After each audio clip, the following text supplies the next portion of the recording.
trabajando ahorita con el debugging y la idea de hoy es ver también otra parte que tiene que ver con esto de corregir los errores, que se basa en escribir test de nuestro código. Antes de pasar a los test, cómo hacerlos, quiero hablar un poquito sobre esto del debugging en general.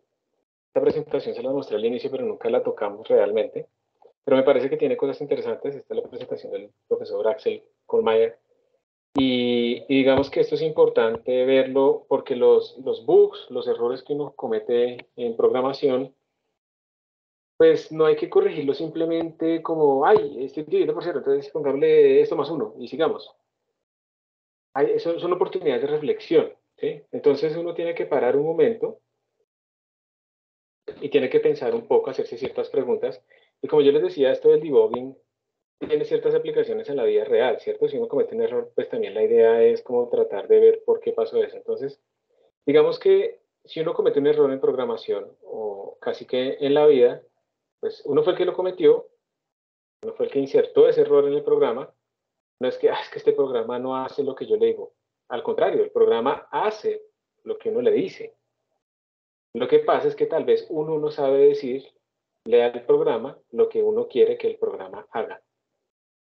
Que a veces también pasa en la vida real, ¿cierto? Uno no es explícito, uno da pistas y tales, pero la comunicación ya por sí tiene ruido y pues no necesariamente se garantiza que el mensaje llegue con la comprensión absoluta hacia el otro, hacia el destinatario. En los programas, pues más claro. Entonces esa frase que uno a veces dice, yo también la decía, que el programa no hace lo que yo quiero, pues no tiene sentido. Hace lo que yo le estoy diciendo que haga. Yo soy el que no sabe cómo implementarlo, el que no le está diciendo cómo hacer las cosas bien, yo soy el que lo debe corregir. Y cuando uno encuentra un error, pues entonces pues tiene que hacerse estas preguntas. ¿Por qué cometí este error? Pero eso no es simplemente como echarse la culpa y ya, es que yo siempre soy así, es que siempre me equivoco, es que siempre hago todo para el final. O sea, eso no sirve porque no genera una acción de corrección. ¿Está bien? Uno normalmente se juzga muy duro, también hay que tener cuidado con eso, porque eso también al final no sirve. Lo que uno tiene que hacer son cosas que le sirvan a mejorar, no simplemente a sentirse mal y ya, y quedarse así. Entonces hay que volverle una acción de mejora. ¿Listo? Entonces, ¿por qué lo hice? El por qué no es que yo soy malo o algo así, sino tal vez porque codifiqué esto mal, tal vez porque el modelo está mal, eso es muy importante. Puede ser que el modelo físico, el modelo computacional que estoy implementando está mal, tal vez porque no tuve en cuenta que eran enteros que se convertían en flotantes o al revés.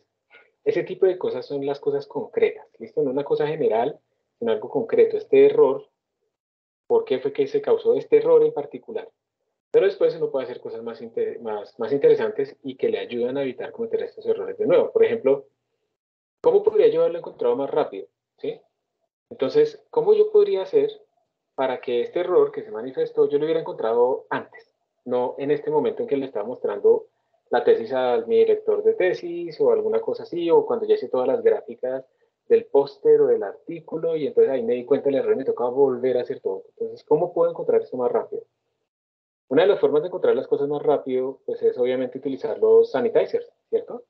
Entonces, utilizar los sanitizers, ¿cierto? Utilizar Valgrind. Es decir, no confiar en mis resultados hasta que yo haya de alguna manera tratado de validarlos en que están funcionando relativamente bien. ¿Listo? Entonces, esto pueden ser cosas que me pueden ayudar a encontrarlo más rápido, pero vienen más preguntas. ¿Cómo puedo haberlo prevenido? Que eso es la experiencia, ¿cierto? ¿Cómo pude haber evitado esto? Entonces, tengo que mirar si el código es de pronto modular, haberlo hecho modular evitó que hubiera hecho duplicación de código y entonces, y mire que eso aplica a cualquier lenguaje, ¿no? Entonces de pronto hubiera sido más claro, más sencillo haberlo corregido, encontrado, entendido.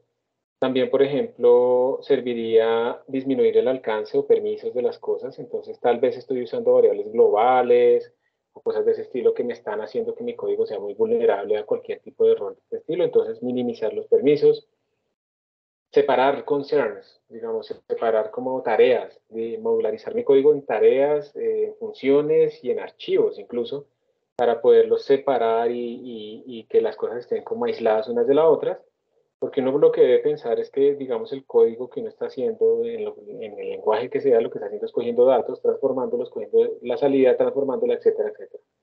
Entonces, ese tipo de cosas son.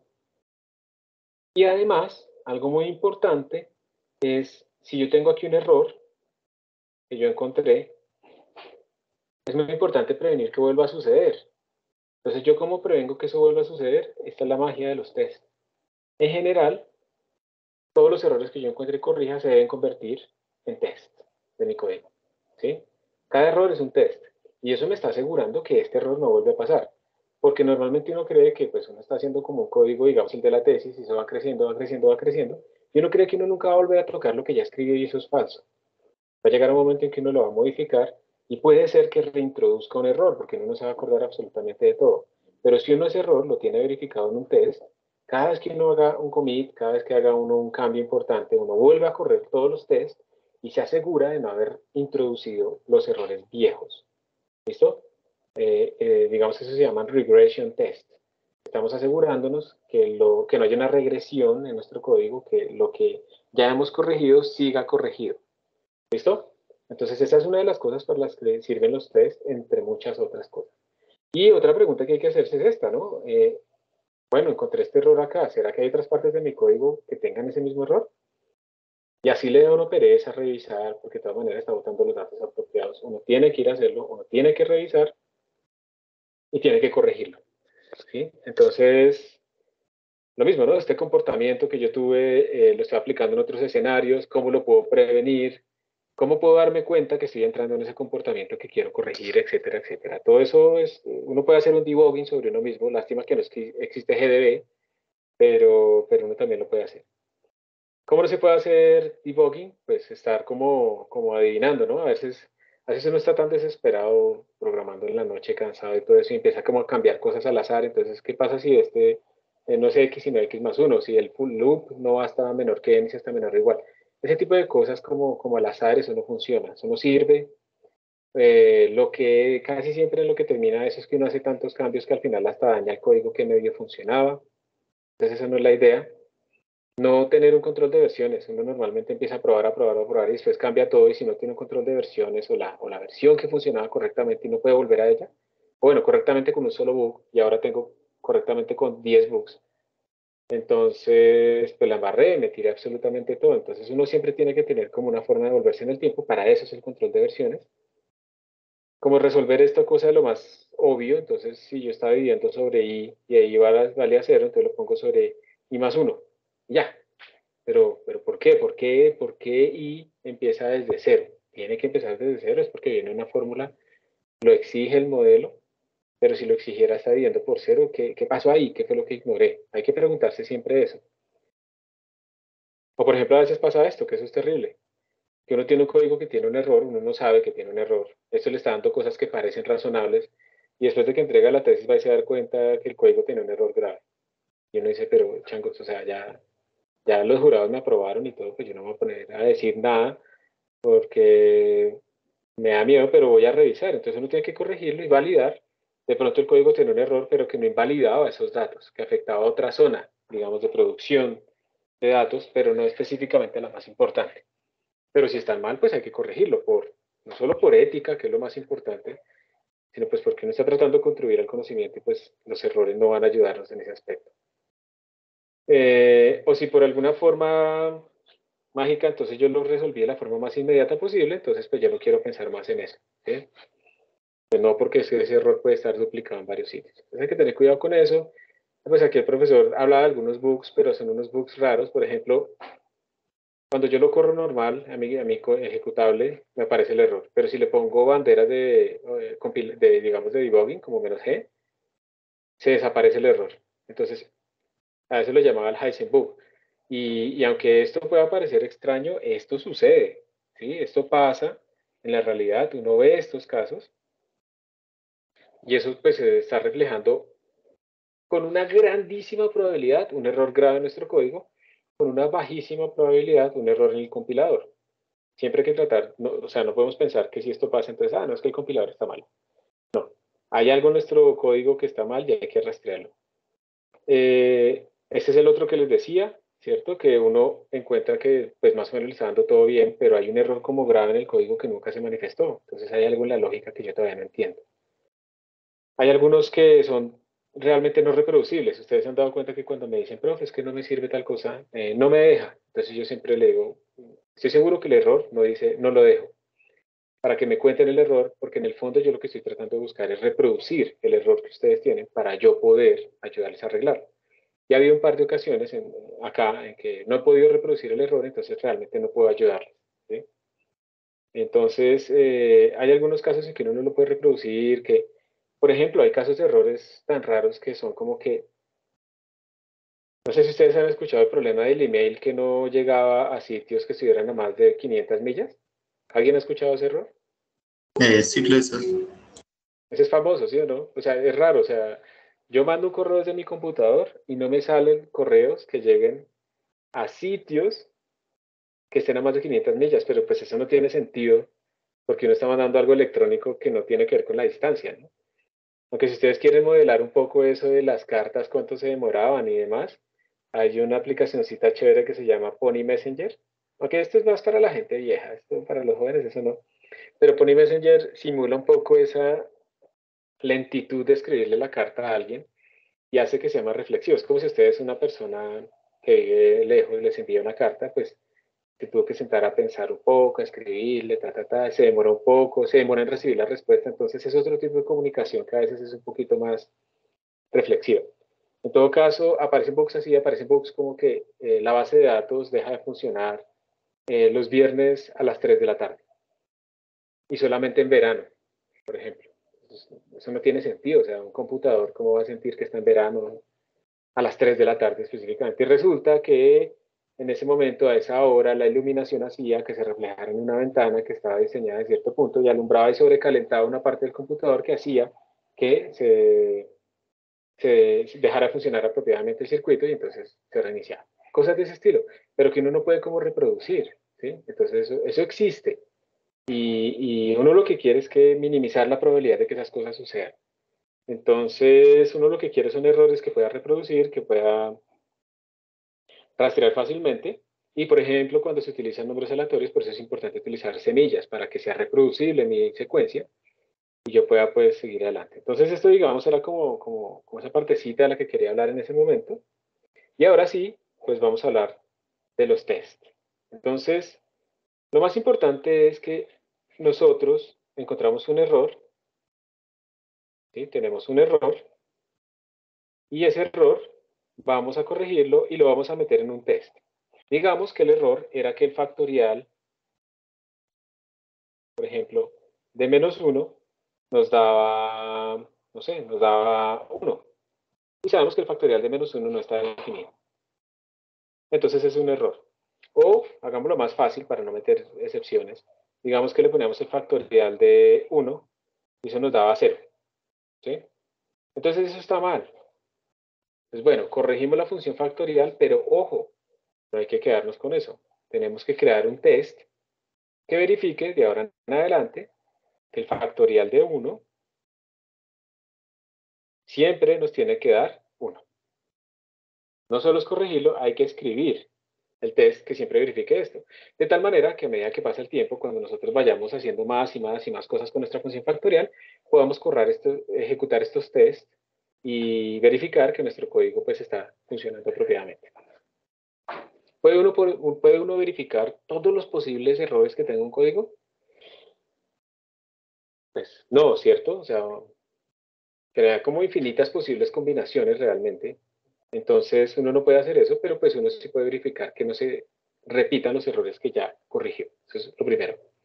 Aunque existen técnicas, por ejemplo el fuzzy testing, para poder mandarle como parámetros aleatorios y descubrir posibles errores en el sistema. Esta charla pues también viene de algunos cursos del ICTP, da por Stefan Richter, que es sobre testeo de software. Entonces, la idea es esta, ¿no? Nosotros tenemos un problema que es cómo sabemos que el código es correcto. La idea es que es correcto, ¿no? Eso también es difícil. Correcto es que yo hice una simulación de Monte Carlo, me tenía que dar, no sé, una gaussiana, cierta medida, nos dio algo así. Ya podemos afirmar que es correcto porque nos dio casi una gaussiana. Depende, ¿no? Si yo me conformo con eso, sí, pero ¿qué pasa si yo, por ejemplo, cambio parámetros y después de cambiar un parámetro, la curva ya no es gaussiana, sino que la curva, no sé, se volvió como una función gamma, digamos, que no es simétrica. Y yo esperaba que siempre fuera una función gaussiana. Entonces, algo pasa. Mi código no es correcto. Es correcto para lo que necesitaba, pero no es correcto en general. Y eso también genera dudas sobre lo que yo ya obtuve, la curva morada, porque de pronto es una combinación mágica de parámetros y de pronto no está reflejando realmente lo que yo estaba buscando explorar.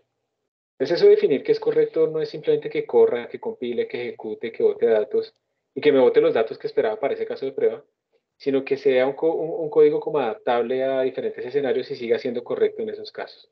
¿Sí? Entonces, eso digamos es como más general, pero pues la idea es que mientras yo quería llegar a esta curva morada, yo pues yo encontré errores. Entonces yo generé un test 1, generé un test 2, cuando corregí esos errores. Y la idea es que yo siempre que haga cambios tengo que ejecutar otra vez toda mi secuencia de test para asegurarme que todos están pasando, que yo no hice una regresión de nuevo, entonces todos están funcionando. Entonces ahora si yo tengo un código que yo escribí sin test, mi código con test, pues uno lo que, digamos, podría concluir es que yo confío más en el código que tiene test. ¿Sí? Esa es la idea. Pero como yo idealmente tengo que correr seguido estos tests todo el tiempo para estar verificando que no la embarre, pues esos tests tienen que ser, por ejemplo, rápidos de ejecución. No puede ser que se demoren 3 horas corriendo cada uno. Tienen que ser rápidos, por lo tanto tienen que ser pequeños, tienen que testear, digamos en general, los unit tests, tienen que testar cosas muy específicas.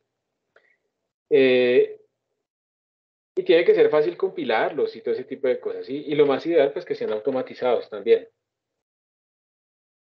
Automatizados. Que yo no tenga que como manualmente ir a compilar, correr y demás. Entonces eso implica que uno, por ejemplo, podría hacer un make que compile los tests y los ejecute y demás cosas en algún target. Porque eso debe ser lo más automatizado posible. Y que me salga rápidamente un reporte de cuáles tests están fallando, cuáles no. Entonces todo esto por detrás tiene también pensado que debe ser relativamente automático. Entonces esto es lo que afirman acá. Tiene que correr automatizado, tiene que correr rápidamente y tiene que darnos básicamente mucha información explícita. No simplemente falló o no lo dejo, ¿sí? Nos tiene que decir, en tal archivo, en la línea tal test falló. Y así en rojo, con un gran escándalo, para que nosotros no lo ignoremos, sino que le prestemos atención. Esa es como la idea general de los test. Entonces uno cómo escribe test. Y esto, de nuevo, mire que yo no estoy utilizando aquí un lenguaje específico, esto es general. Entonces uno normalmente lo que hace es coger una pequeña pieza de código que en general es como una función y verificar si la salida de esa función o lo que hace esa función es lo que uno espera, eso de. ¿Listo? Entonces, esa es, digamos, la idea general. Puede surgir esa necesidad a partir de un error que yo encontré, o puede ser que yo haga un tipo de desarrollo que se llama Test Driven Development, en donde yo primero escribo los tests y luego escribo el código, que es otra cosa. Ya la vamos a hablar un poquito más. Esas son diferentes formas de hacer desarrollo, pero lo importante es tener test. Eso es lo importante. Y pues para que sea automatizado, para que me haga unos reportes apropiados, pues utilizar un test framework. Por ejemplo, en Python, levante la mano aquí quien utiliza Python, por favor. Hay 3 personas que utilizan Python, 5 personas. Exacto, entonces en Python también ustedes tienen test, 6 personas, y hay una forma de testear con PyTest. Pero ustedes no pueden tener simplemente un gran script de Python, digamos, no es aconsejable, o de C++, un gran programa, con la función main acá o con la función main equivalente en Python, porque eso es muy difícil de testear. Uno incluso en Python tiene que modularizar en archivos, ¿sí? No una función por archivo, sino un conjunto lógico por archivo, un conjunto de cosas relacionadas por archivo, y luego sí tener el archivo principal, el main, que va a llamar, va a importar y va a llamar a las otras cosas. Eso que me permite hacer a mí, que yo también pueda crear otro archivo como de test, que también va a llamarlos a ellos. Y esa es la gran idea. Luis, tú dejaste la mano levantada, pero tú tienes una pregunta o fue que se te quedó levantada. No se me quedó lenta. Listo, listo. Gracias.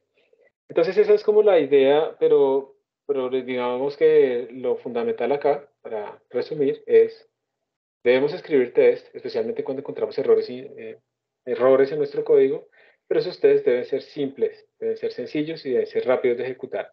Pero para poder hacer eso, necesitamos modularizar nuestro código por archivos y necesitamos pues, utilizar una herramienta que nos permita automatizar eso. La que vamos a utilizar nosotros en C++ se llama Catch. Hay muchas. Y para Python, pues está PyTest. ¿Listo? Automatizan los reportes, que eso es lo que uno necesita. Entonces, hay diferentes tipos de granularidades en los test. ¿Sí? Entonces, hay, por ejemplo, los unit test, que son los más pequeños posibles. ¿Sí? Son los que uno hace como para verificar, por ejemplo, la función factorial. Y no me interesa en qué contexto se está utilizando la función factorial. Simplemente yo testeo la función factorial y ya está. Estos son los más pequeños. Pero entonces hay unos que se llaman stress test, en donde uno lo que está haciendo es mandarle entradas que pueden poner en riesgo el correcto funcionamiento del programa. Yo les puse a ustedes en el ejemplo que hicieran la función factorial de 100. ¿Qué pasaba con función factorial? Hacia overflow. Hacía un overflow, ¿cierto? De hecho, no tenía que ponerse 100, eso como 25 hacia overflow. Para corregirlo, entonces uno empieza a cambiar el int por long int o por long long o por double. Esos son simplemente formas de ocultar el error. Uno debe aceptar que factorial de 100 es un número tan grande que ya no lo podemos representar, a menos que utilicemos precisión arbitraria, librerías de precisión arbitraria. Pues en ese caso la solución de esto para que funcione es simplemente restringir el dominio de nuestra función solamente hasta cierto valor, verificar que lo que me están enviando está dentro de ese dominio, y si no, boto un error, boto un mensaje y no hago nada. ¿Listo? Entonces uno también tiene que tener en cuenta que las funciones dentro de nuestros códigos tienen dominios, tienen rangos, y tenemos que a veces obligar a que eso suceda. Casi nunca lo hacemos en nuestras funciones, pero eso es necesario. Entonces el stress test mandaría factorial de 1000, de 10, 100.000, bueno, de los rangos aleatorios que uno le ponga, y verificaría que, ¿qué pasa si yo llamaría, por ejemplo, punto slash factorial, pero le mando el carácter A? ¿Qué pasa en ese caso? ¿Cierto? Porque es que el usuario es uno mismo y uno mismo puede fallar, ¿sí? Y puede mandar cosas de ese estilo. Entonces, estos son tests que hacen que programas que tengan entradas, pues funcionen cada vez de forma más apropiada. Un integration test es, bueno, yo no voy a solamente a verificar factorial, a verificar primo, a verificar no sé qué, sino que en el programa que yo estoy haciendo necesito que se calcule factorial, luego se calcule un primo, un número factorial y bueno, un montón de cosas así. Yo necesito integrarlos, ¿sí? Necesito integrar estos tests, entonces aquí aparecen estos tests de integración, en donde yo no solo quiero testear uniformemente cada unidad, sino también quiero ver si entre ellas funcionan, ¿sí? También se hacen test de sistemas, cómo interactúa con el sistema operativo. Regression test es que pasen todos los tests que yo he escrito hasta ahora. Entonces, pues por esa razón, digamos, en esta parte nos vamos a concentrar solo en los unit tests, que son los más pequeños, los más sencillos, los más simples. Pero es importante que ustedes sepan que existen como más niveles de posible testing. Por ejemplo, esto es un ejemplo de unit test que está pasando. Digamos, el abrir cada cajón. Ese es el test. ¿Abre cada cajón? Sí. ¿Pueden abrir todos al tiempo? No. Incluso no pueden abrir completos porque cuando yo puse este cajón de acá, se bloqueó la apertura completa del otro cajón. Entonces, esto es un unit test que están pasando, pero los test de integración no están pasando o no se hicieron. Esta es como la idea. Y uno debe también testear a veces estos tests. Incluso hay performance test, que es qué tan rápido corre bajo ciertos parámetros. Y yo, por ejemplo, si hago cambios en mi algoritmo, en mi tesis o lo que sea, yo quisiera que no se pusiera más lento, sino que estuviera igual de lento o igual de rápido o mejor, aún más rápido. Entonces a veces también eso es importante. Yo ejecuto mi código como con unas entradas típicas y veo que el tiempo es tanto. Y me aseguro, esto me tiene que retornar un tiempo entre tal rango y tal rango. Y eso se debe cumplir. Entonces, si después yo digo, no, es que me acabo de diseñar un algoritmo súper chévere, no sé qué, y voy y lo implemento y ahora el tiempo se duplicó, pues por muy chévere que sea, si para mí es importante el tiempo, pues esa implementación está errada y tiene que pasar el test. Entonces, esto tiene muchas ventajas. Hay menos bugs, obviamente. Yo estoy verificando que por lo menos no se repitan los bugs anteriores. Eso quiere decir que es más sencillo descartar bugs porque yo ya los tengo controlados y encontrar los bugs nuevos. También le da confianza al código, ¿sí? También lo obliga a uno a hacer código modular, como estábamos viendo, esto de separar los archivos en módulos. Le quita a uno toda esta de la dependencia de variables globales porque uno no puede utilizar eso cuando tiene test. ¿Listo? Entonces se vuelve un mejor código realmente. Y además, sirven como documentación. O sea, un test es un caso de uso del código que uno escribió. Entonces, si uno no ha escrito manuales de eso, uno simplemente mirando los tests, puede entender cómo funciona ese programa. Eso es, digamos, otra cosa importante que surge ahí. ¿Hay alguna pregunta hasta este momento? Una pregunta también, yo les hago a ustedes. ¿Alguien ha utilizado test, ha escrito test anteriormente? Levante la mano si hay nadie, ¿no? Listo. Aquí en el chat también me dice que se puede utilizar un color más oscuro para el lápiz. Sí, señor. Ya lo voy a utilizar. No hay ningún problema. O sí, señora, no sé. ¿Que hay que instalar a Catch 2? Sí, esa es la respuesta. Sí, sí. Sí, hay que instalar Catch 2. Listo. Y hay algo, una métrica que existe, porque ustedes también deben acostumbrarse a que, y lo vamos a usar cada vez más, a que hay que medir. Uno no puede llegar, es que yo voy a implementar tal cosa porque es que en tal sitio lo decían o no sé quién decía que era mejor. No, tenemos que medir que eso que queremos implementar realmente sea mejor. En tiempo, en precisión, lo que sea, pero hay que medir. ¿Ok? Entonces aquí, por ejemplo, hay una métrica que se llama el test coverage, que es qué tanto de mi código yo estoy cubriendo. La idea es que esto sea 100%. Que todas las líneas de código que yo escribí en mi programa principal estén testeadas. Todas las funciones estén testeadas. Pero normalmente uno no observa eso. Este es el ideal, pero pues uno tiene que llegar lo más cercano posible allá. Todo tiene que tener un test. Y pueden haber varias test por función, por ejemplo, obviamente. Eso también puede pasar. Pero lo ideal es que uno esté testeando absolutamente todo el código. ¿Sí? Entonces, la idea de nuevo, digamos que como para resumir, siempre tener test, siempre que ojalá corran automáticamente, rápidamente, pues con un Makefile lo podemos hacer. Tratar de tener los test al mismo tiempo que uno está escribiendo el código, eso sirve, a veces incluso sirve, pues yo por ejemplo cuando tengo una tarea a veces pienso, ¿cómo debería ser la función main? ¿Sí? Entonces, ¿a quién debería llamar? ¿A quién debería llamar? ¿A quién debería llamar? O sea, como que se arranca del final, que será también como, por ejemplo, escribir un test, entonces yo tengo que hacer la función factorial, entonces yo esperaría que factorial de 10 me diera algo. Yo puedo arrancar de ahí. Y entonces escribir primero el test o escribir primero la función main e ir hacia atrás para poder observar y poder tener claro cómo yo usaría las cosas. Eso a veces guía mejor. Es más difícil pensar en cómo escribir las funciones y cuáles argumentos deberían recibir y demás desde ese lado que desde la solución final e ir hacia atrás. Esa es una buena forma de hacerlo. Tratar de cubrir todo el código, eso quiere decir tratar de testear todo el código, tratar de que los tests sean lo más sencillo posibles, entonces no tiene sentido que uno se haga un test tan complicado que se vuelva también, el test tiene bugs, entonces tengo que hacer test de los test, de los test, de los test. Entonces tiene que ser muy sencillo y por lo tanto pues pocas líneas de código, lo más sucinto posible. Y siempre que encontremos errores, convertirlos en test cases. ¿Para qué?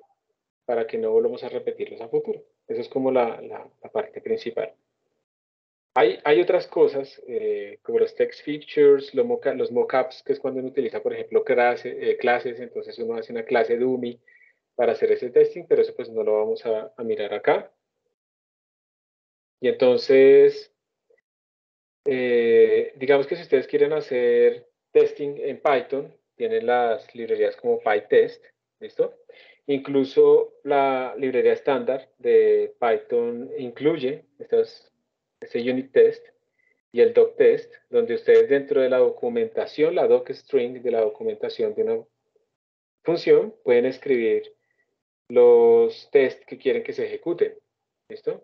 Puede ser algo muy sencillo, no es realmente muy, ¿cómo se dijera? Versátil, pero puede ser algo muy sencillo, como que el test está ahí mismo en la documentación. Entonces, puede ser para hacer test muy sencillos. ¿Okay? Hay uno muy útil que se llama Nose Test, que este es el que hace como hacer fuzzy testing, que lo que hace es como mandarle parámetros aleatorios. Hay algunas otras, digamos que este ya no se está manteniendo, entonces hay otras opciones para usarlo, pero no sé por lo que yo no lo utilizo en Python, pero existe. Y en C++, pues también hay un montón. Está CPP Unit, está Google Test, está Boost Test, está Catch, hay un montón. Digamos que aquí uno, dependiendo de la complejidad del software, pues debería como utilizar uno u otro. Catch es bastante rápido, bastante sencillo. Se demora en compilar, pero pues no es grave. Si uno tiene modularizado su código, la compilación es rápida. Y pues produce unos reportes apropiados y es sencillo de usar, que eso es algo muy importante, que sea sencillo de usar. Google Test, por ejemplo, es mucho más avanzado en algunas cosas del mocking, por ejemplo, pero pues como no lo vamos a usar, entonces vamos a utilizar simplemente Catch como un ejemplo de qué manera podríamos nosotros introducir eh, el testing en nuestros códigos. Aquí hay una pregunta del usuario 864-374 que se podría hablar de cómo documentar bien el código, sobre todo para cosas grandes. Digamos que en Python, idealmente lo más fundamental en Python son las docstrings. Esas dos docstrings son cuando ustedes definen una función y aquí escriben entre comillas dobles 3 veces. Escriben ustedes aquí la documentación. Entonces explican qué hace la función, qué argumentos recibe, qué significan esos argumentos, qué retorna, ta.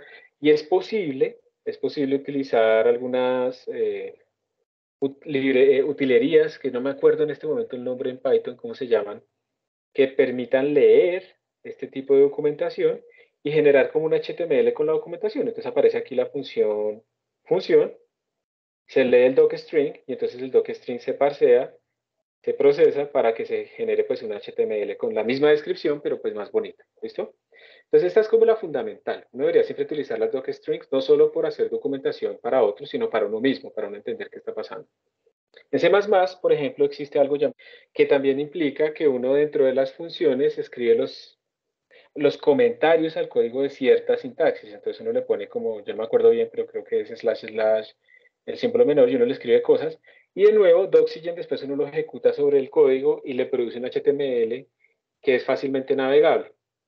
Entonces también incluso le produce a uno las gráficas de dependencias, entonces esta función ya, digamos, llama a esta otra o esta clase hereda de tal otra clase, y todo eso queda de una forma, digamos, navegable.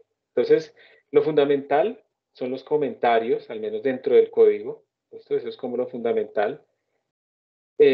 Y los mismos tests se vuelven también documentación. ¿Sí? Los mismos tests que uno está escribiendo. Y pues en general a mí me parece que también es útil que uno a veces escriba incluso los README. Los README son muy útiles porque le dicen a uno cómo usar el código y esa documentación tiende a quedarse desactualizada. Si uno, digamos, tiene la documentación muy partida en muchos sitios, eso suele desactualizarse. Por eso, digamos, incluso en los equipos grandes hay gente que se dedica solo a la documentación,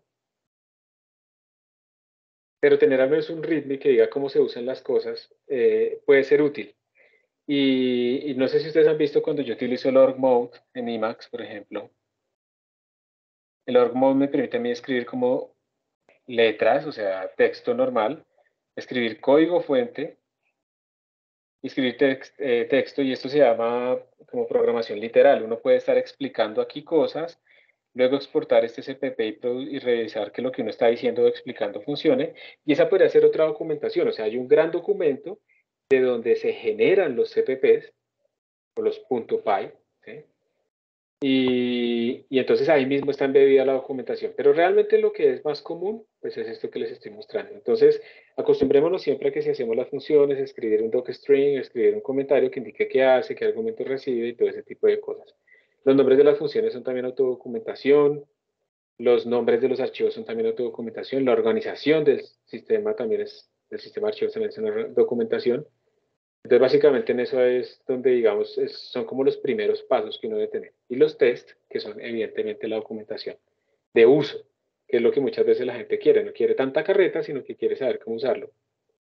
Pero pilas porque eso es una trampa, ¿no? Con el afán, uno dice, yo solo quiero saber cómo usarlo. Listo, está bien, eso es válido. Pero entonces lo va a usar como una caja negra y nunca va a poder ir más allá. Si solo quiero usarlo y obtener un resultado, está bien. Pero si quiero producir algo nuevo, si quiero mejorar, no me sirve. Por eso, digamos, hay diferentes énfasis y profundidades en la enseñanza en cualquier área. Si ustedes van a aprender a integrar o a hacer resolver ecuaciones diferenciales, pero no quieren simplemente resolver numéricamente y no quieren saber qué pasa por detrás, está bien. Pero nunca probablemente van a poder modelar un sistema con ecuaciones diferenciales porque no entienden lo que hay detrás. Nunca van a poder mejorar el código, nunca se van a dar cuenta si el código tiene un error, por ejemplo. Y entonces la innovación no va por ese lado. Porque, por ejemplo, ahorita hay mucho énfasis en que la gente aprende, no sé, en una ingeniería, hasta en cálculo vectorial y hacen gradientes y demás, y cuando salen a trabajar vuelven a Excel, a hacer tablas pivote y ese tipo de cosas. Entonces, que no deberían aprender eso. Y pues eso es una evaluación como muy simplificada, ¿no? Eso simplemente muestra por una parte lo primitivo que es nuestro mercado laboral, por ejemplo, donde no hay innovación, entonces lo único que tiene que hacer la gente es Excel, porque lo único que importa es vender, por ejemplo, pero no hay, toda la innovación ocurre afuera. Entonces importamos toda la tecnología, eso, eso quiere decir que creamos trabajo afuera, porque nosotros exportamos la materia prima e importamos lo que se construyó a partir de ella, entonces el trabajo se creó afuera, estamos pagando valor agregado afuera. Y pues aquí lo que nos interesa es, pues, al final vender, pero no estamos haciendo innovación tecnológica como tal. Pues obviamente si yo salgo solo a hacer Excel, pues eso por una parte demuestra que nuestro mercado pues, no lo hace. Y nosotros también pues no lo estamos haciendo, pero eso no quiere decir que no haya alguien que sí lo vaya a utilizar. La persona que vaya a innovar tecnológicamente tiene que saber esas cosas y tiene que saber mucho más. El que está haciendo Machine Learning y quiere hacer un algoritmo, no sé qué, tiene que entender al final que detrás hay un montón de álgebra lineal, hay unos gradientes conjugados que están minimizando una función de multiobjetivo que tiene un montón de cosas locales y globales, ta, ta, ta, ta. Y si no entiende nada de eso, pues eso es un usuario. Pero si entiende eso, puede hacer cosas diferentes, puede innovar, es que eso es innovar. Innovar no solamente hacer una app, es crear cosas nuevas en diferentes procesos, que no necesariamente esté diseñado solamente para producir mayor ganancia, pero pues eso también está bien. Entonces, por ejemplo, hay muchas instituciones que quieren imitar al MIT. Pues, ay, ahora en el MIT no hacen proyectos, sino resuelven problemas. Le cambian el nombre, pero es la misma vaina. Entonces, hemos resuelto 1000 problemas este año, dice el MIT. Entonces, ahora vamos a traducir ese lenguaje acá y vamos a decir lo mismo. Entonces, hemos resuelto 1000 problemas, pero por repetir como loros lo que dicen otros, no somos el MIT, ¿cierto? Nos hace falta ir más allá. Entonces, uno va y mira, ¿por qué en el MIT tiene tantas patentes los ingenieros? Y uno vaya y observa y los ingenieros ven física con los físicos. No les están quitando la física, como está pasando en muchos programas acá. Al contrario, les están reforzando la física aún más. Y hasta ven relatividad y no sé qué. Entonces, claro, cuando salen tienen una formación matemática súper fuerte, una fundación física súper fuerte. Entonces pueden crear una tecnología, porque es que uno no la crea teniendo puras cajas negras. Uno tiene que saber qué está pasando por debajo para poder saber cómo cambiarlo y optimizarlo. En todo caso, como raro, me salió un poco del tema, pero hay que entender qué está pasando por debajo y pues eso hace parte también de documentar lo que uno mismo está haciendo.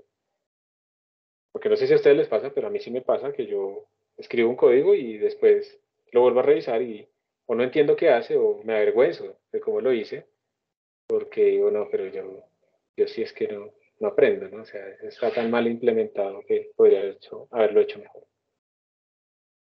Entonces, listo, pasemos entonces a la parte práctica, hagamos una pausa, pasamos a la parte práctica ya de implementar Catch en este ejercicio de factorial que ustedes debieron haber hecho, pero pues que lo vamos a seguir utilizando por familiaridad. ¿Alguna pregunta o comentario hasta este punto? Usuario 864374, ¿sí te quedó más o menos claro de la documentación? Listo. ¿Alguna pregunta o comentario? ¿Todo claro?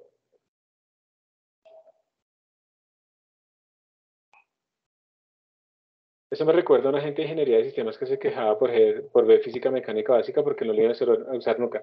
Sí, de acuerdo. Les cuento una anécdota. A mí me pasó, yo le dictaba a ingenieros y me gusta dictarle a ingenieros porque también me ayuda a mí a ver aplicaciones de la física.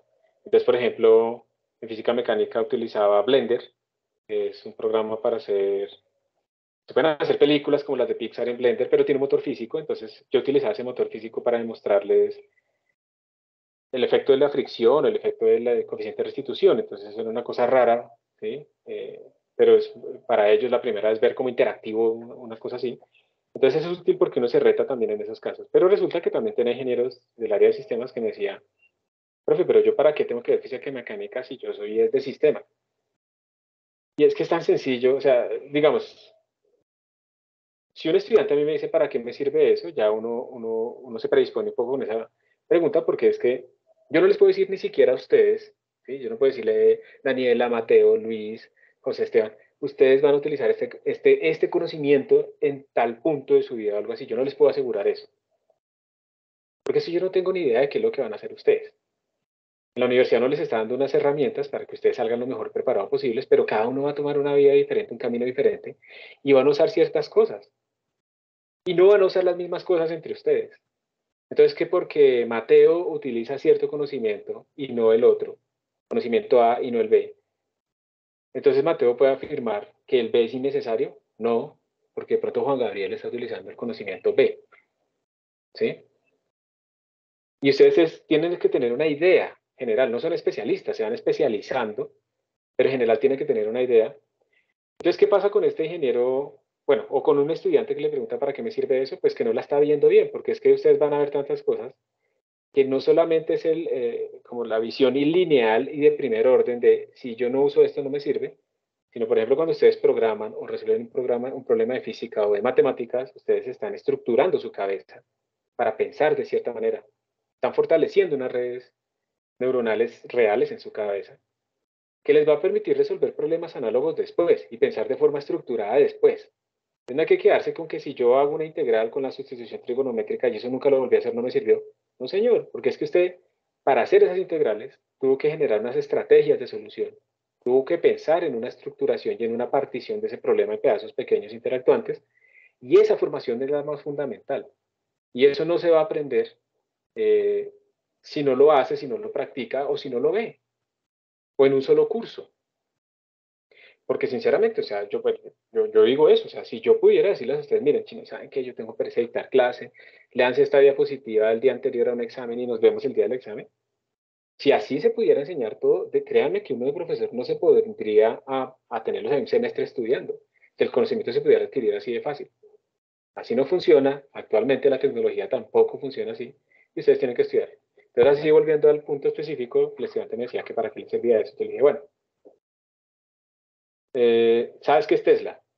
Sí, sí, claro, los carros, que no sé qué, que tiene el autopilot, y ahí fue donde cayó, porque es que me dijo, yo quisiera hacer también un carro autónomo. Y yo, bueno, ahí está la física mecánica, ¿tú cómo carajos vas a hacer un carro autónomo si no sabes ni siquiera calcular en qué tiempo vas a chocar con el carro de adelante, con la velocidad actual, con el vector de velocidad actual, con la posición actual, etcétera? Ahí necesitas física mecánica, además de muchas otras cosas. ¿Sí? Entonces, fue bueno, entendió, pero pues digamos que en cierta forma uno de profesor tiene la responsabilidad de tratar como de guiarlos, pero no siempre uno tiene respuesta a esa pregunta, pero es que uno no sabe todo en dónde se va a usar. Si ya uno supiera en dónde se va a usar cada cosa, ya todo estaría inventado y no habría innovación. Cierro con eso, váyanse a descansar, nos vemos en 5 minutos, ¿les parece? Sí, profe, de acuerdo. Listo. Listo. Vamos volviendo, por favor. ¿Me están escuchando? Sí, señor. Gracias. Y Sí, profe. gracias. Listo. Entonces, bueno, la voy a aumentar un poquitico para que no le quede gigantesco. Voy a trabajar aquí en la. Estos ST, SC son funciones que yo definí, eso no son Emacs ahí modificados, digamos. Entonces, unit testing, digamos que ya hicimos como la introducción general de qué es lo que queremos decir con unit testing. Y lo que vamos a hacer hoy en este taller no es tanto como codificar, de hecho ustedes ya lo hicieron, sino que vamos a ver la implementación. Entonces, esto no lo vamos a hacer, vamos a utilizar Catch 2. Si ustedes quieren, pues podemos ir a buscar Catch 2, ¿qué es? Entonces, buscamos acá, Catch 2, testing. Vamos a la página principal de Catch 2. Es esta. Y entonces dice, esto es un test framework que es moderno, que es nativo de C++, que se puede utilizar para test driven development y yo no sé qué es esta cosa, que soporta C++ 14, C++ 17. Se puede instalar fácilmente con Spack, ¿sí? Y la idea, pues entonces, es que es un framework para hacer testing con C++. Como les decía, con PyTest, ustedes podrían hacerlo de forma más robusta en Python. También pueden utilizar el que viene en la librería estándar de Python. Por eso este es el que vamos a ver acá. Y normalmente uno pues puede ir a los tutoriales como para ver en qué consisten estas cosas, ¿cierto? Esas cosas nuevas, qué es lo que hacen. Entonces la idea es, bueno, primero toca instalarlo de alguna manera, ¿sí? Entonces, pues eso es lo que uno hace normalmente, instalar Catch 2. Y pues para eso vamos a utilizar Spack. Es la forma más sencilla, ya sabemos cómo hacerlo, entonces simplemente Spack install Catch 2. En mi caso yo le tengo que poner también el target para que siga siendo como genérico. Entonces, yo ya lo hice acá. ¿Dónde está? Aquí. Ejecuté Spack install Catch 2. Bueno, vamos a anotarlo más bien con colorcitos. Pues aquí está el comando, Spack install Catch 2. Él como ya tenía... Ah, no, yo lo tuve que parar ahí, ¿no? Tuve que ponerlo con Spack install Catch 2 y el target para que sea genérico. Yo ya tenía estas dependencias instaladas y entonces me instaló rápidamente Spack. Acá se demoró 32 segundos aproximadamente haciendo eso, entonces es muy rápido. Levante la mano quien no ha podido instalarlo. Spack. ¿O quién tuvo algún problema? Yo sé que hay algunos de ustedes que tienen por ahí, están conectados en el celular, pues obviamente ahí se puede. Ahí se puede, pero no.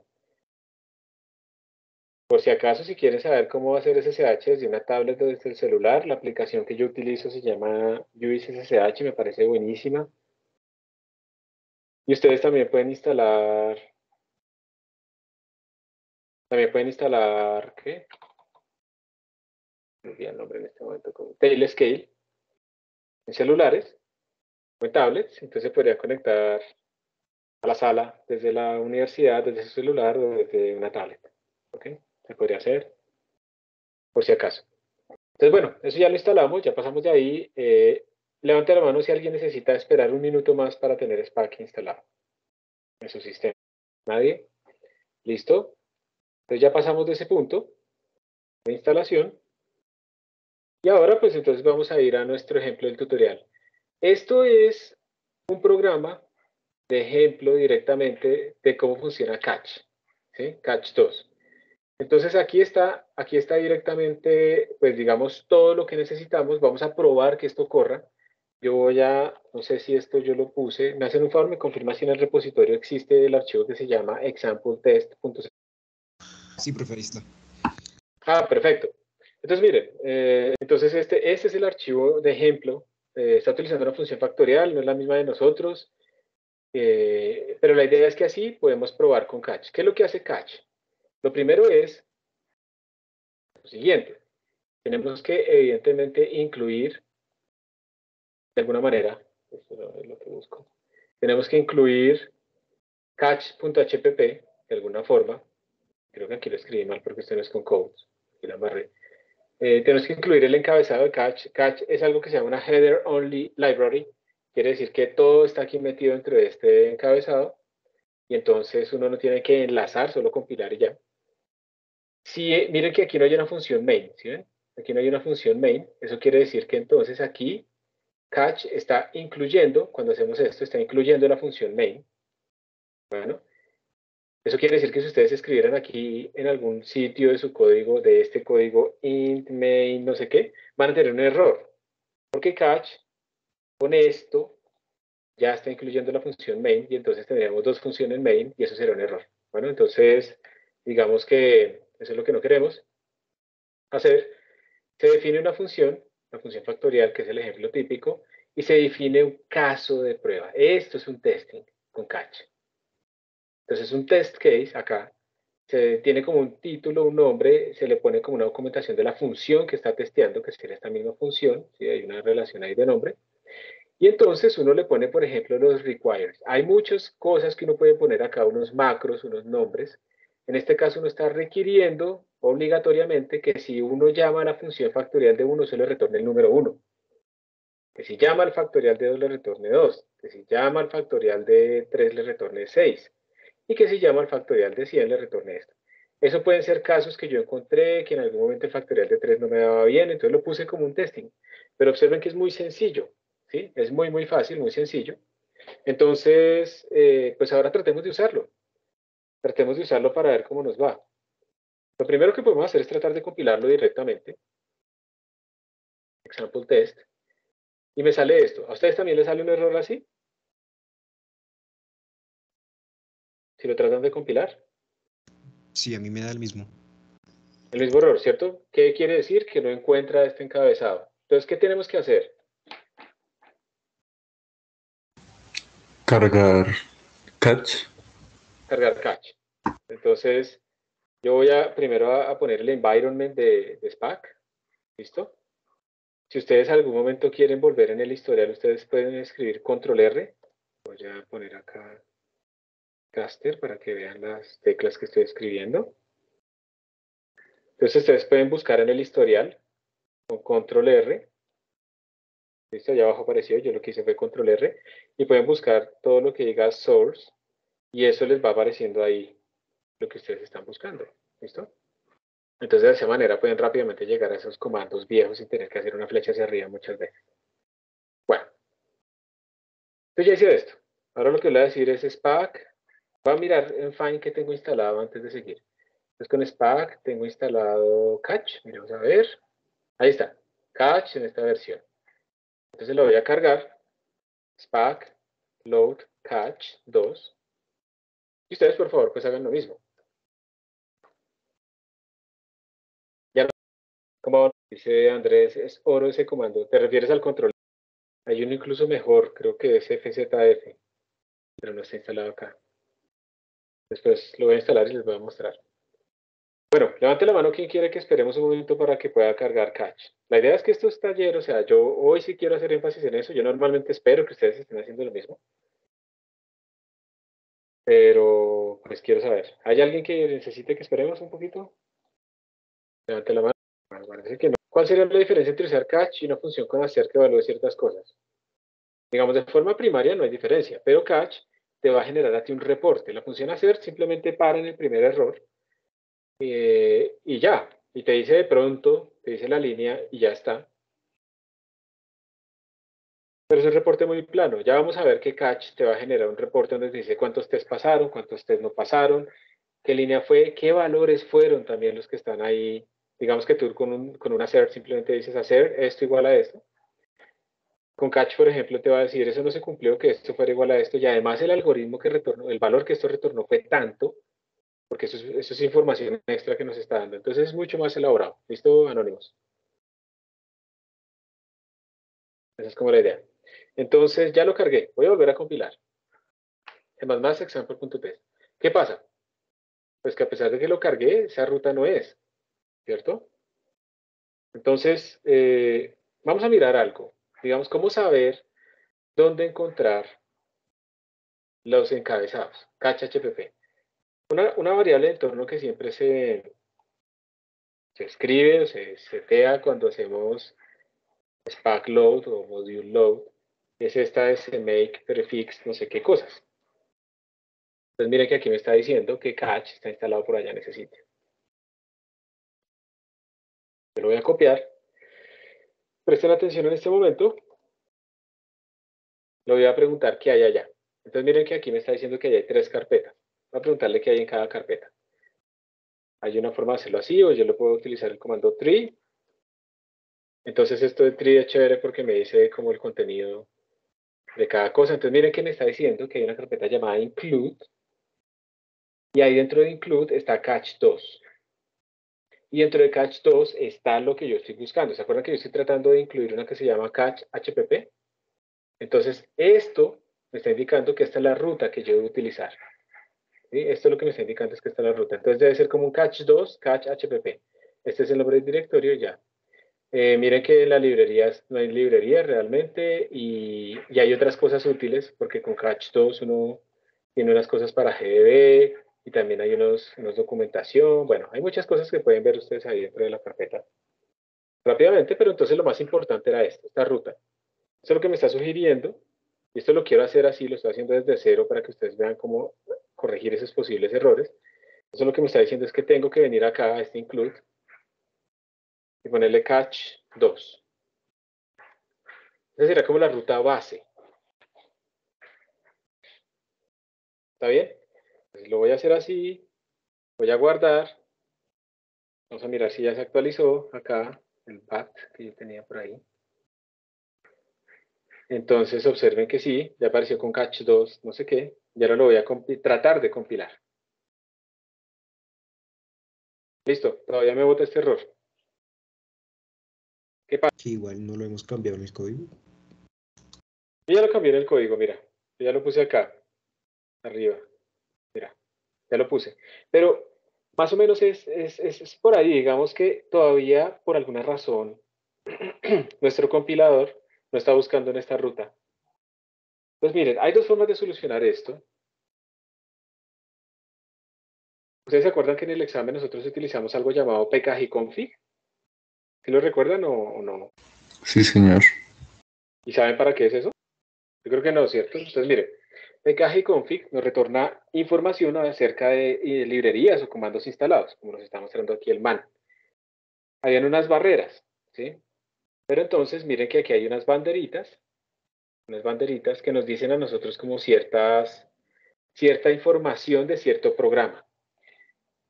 Miren, por ejemplo, que si yo escribo pkgconfig --libs, pero yo le pregunto, no de esto, sino de catch 2, él me dice que no hay banderas que yo necesite cuando vaya a compilar para catch 2. Pero hay otras cosas que yo puedo poner. Le puedo poner, por ejemplo, cflags de catch 2. Y miren que aquí aparece la bandera que yo tengo que escribir. -i, homo, kendo, no sé qué, no sé qué. Esa es la que yo necesito pasarle a mi compilador. Pero yo estoy seguro que en sus computadores les debe salir diferente. Confirmen ustedes, por favor, si les sale diferente esta ruta o no, o les sale exactamente igual. Sí, sale otra cosa. Sale otra cosa, ¿cierto? Para ustedes debe ser diferente de aquí en adelante, asumiendo que la base es la misma. Esto también debe ser diferente. Pues sale diferente porque ustedes tienen otra distribución probablemente, otra arquitectura probablemente, otro compilador, ¿cierto? Y por lo tanto, pues este hash va a ser diferente. Todo eso es diferente, ¿sí o no? Sí. Entonces sería horrible si yo me pusiera a escribir toda esta ruta, ¿cierto?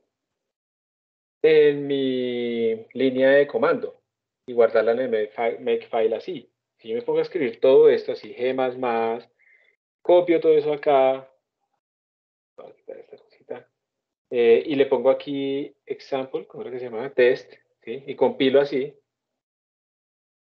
Si yo hago esto, miren que ahora sí está compilando.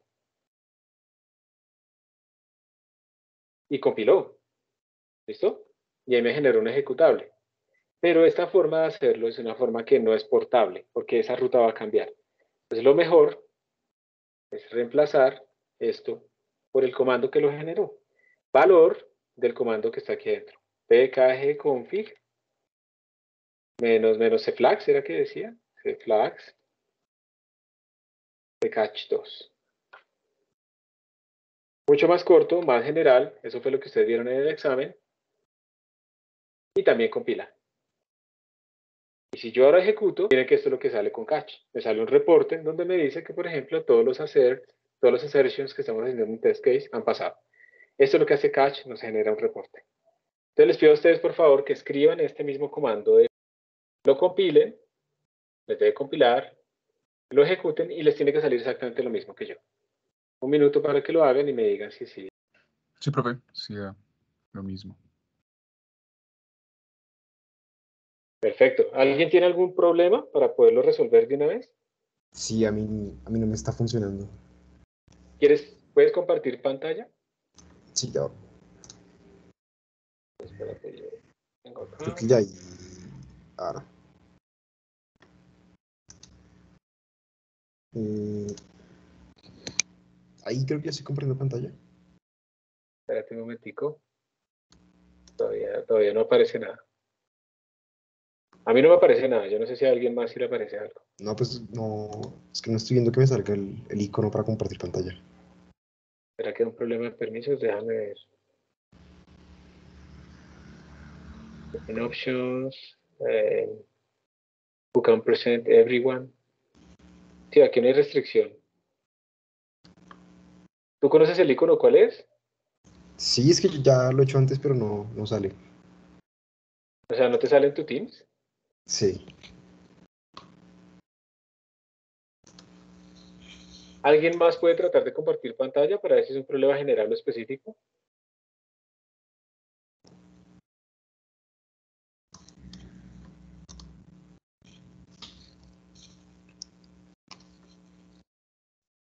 Aquí están compartiendo pantalla, sí, en este momento no sé quién es, pero sí. Cindy, ¿sí? ¿Fuiste tú? Sí, profe, me sale la opción normal. Eso, entonces no sé qué pasará. Sí, no, pues me imagino que tiene que ser alguna cosa como el sistema operativo o algo así. Si alguna cosa de permiso que se te quitó, pero no de mi parte, sino allá localmente alguna cosa está restringida. Ok, no, pues Pero ¿qué error te sale? Tú ya hiciste el Spark Load de la cosa, sí, ¿sí? ya había hecho todo eso y cuando lo hago me sigue dando lo mismo. O sea, como que mejor si yo hago pkg config, le Ajá. pongo lo de cflags con catch 2, ahí funciona, o sea, me da la Ah, sí. ruta. Ah, perfecto. Pero cuando, Déjame ver el comando cuando compilas. Escríbelo en el chat. El comando con el que estás compilando, porque probablemente esté ahí. O si quieres, yo te copio el mío para que lo compares. vale,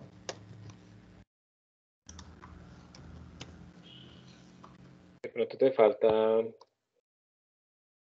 Ah, gracias, Nicolás. También lo copió. no soy yo, este es el que yo Ah, estoy poniendo. Y más nada, más, entra. pkg menos config menos cflags, catch 2, está igual, ¿no? Sí, ¿Estás seguro de que está cargado con SPA, que está cargado catch y 2? pues yo creía que sí, pero igualmente lo voy a descargar y volverlo a cargar. A ver. Nicolás, y Por ya, ejemplo.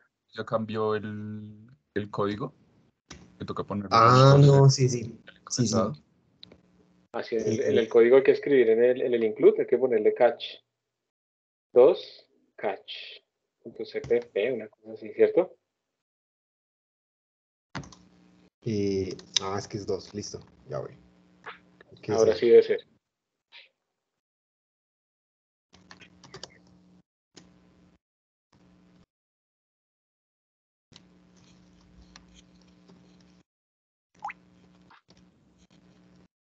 Esto, mira. No, me sigue, es nada más cambiarlo por, catch 2. Vale, sí, aquí tengo otro, ya veo. Entonces ya lo cambio y debería funcionar. Sí, Profe, una cosita, ¿será que sí. podría explicar de nuevo cuál es el problema específico con la compilación? O sea, tiene que ver con que la librería está en una ruta diferente y al momento de compilar Sí, no la exacto. reconoce. ¿Cómo es El, exactamente el, eso? el, el compilador no busca en esta ruta gigantesca porque esa ruta gigantesca no pertenece al sistema a las trayectorias por defecto del compilador. Tenemos que especificarla. Hay algunas banderas del entorno que se modifican cuando uno hace SPAC load que le podrían indicar al compilador esto, pero yo no sé por qué últimamente en SPAC no todos los programas están haciendo eso.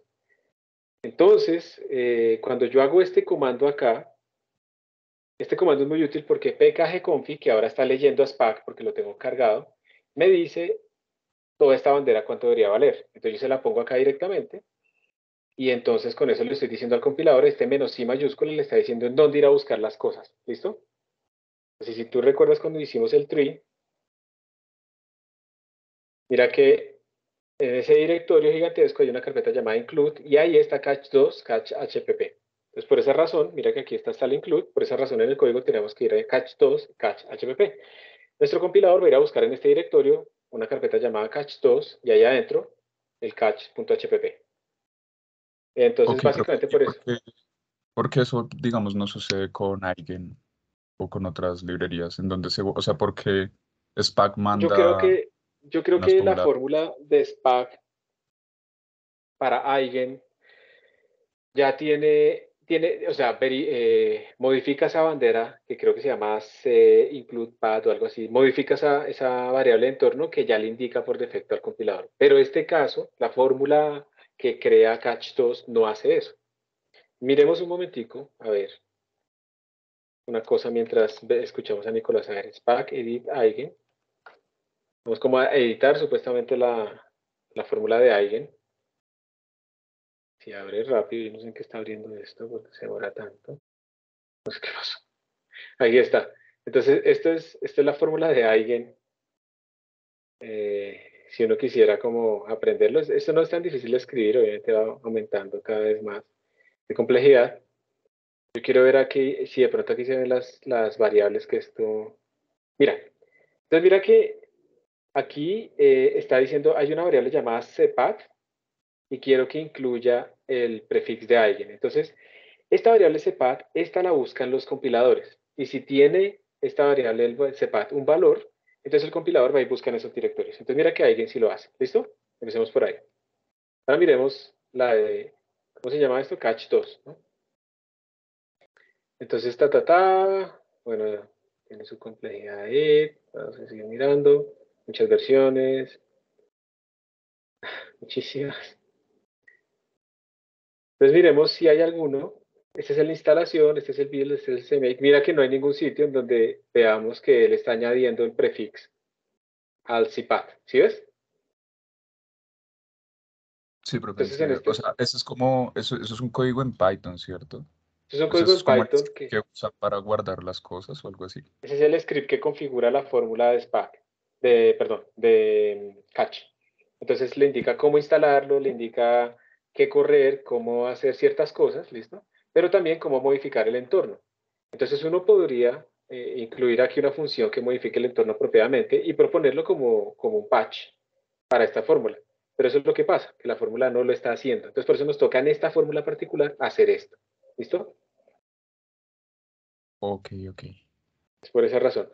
Ahora bien, yo lo que quiero probar, voy a aprovechar esta clase para probar esto.